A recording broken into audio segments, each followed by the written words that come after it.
Dans mon propos liminaire, je traiterai des questions de santé, de formation ainsi que les questions internationales. L'abondante activité du président de la République gabonaise Ali Bongo Ondimba de ces dernières semaines sur les questions de santé, de formation, de politique et de coopération a constitué l'essentiel de la conférence de presse du porte-parole de la présidence de la République de ce mardi.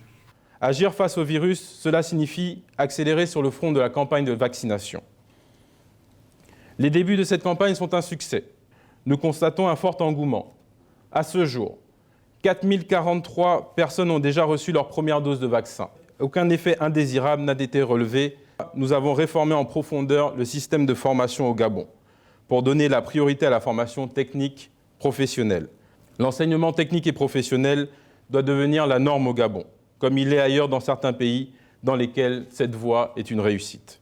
Du défi d'accélération de la campagne de vaccination contre la Covid-19 à l'objectif d'arrimer les nouvelles offres de formation aux exigences actuelles du marché de l'emploi, l'agenda de l'exécutif doit aussi traiter du choix du Gabon parmi les 40 pays du monde invités à la préparation de la prochaine COP26. Le président de la République est l'un des 40 dirigeants de la planète triés sur le volet à avoir été convié par le président américain Joe Biden à participer à un sommet mondial sur le climat qui se déroulera les 22 et 23 avril prochains en distanciel en raison de la pandémie.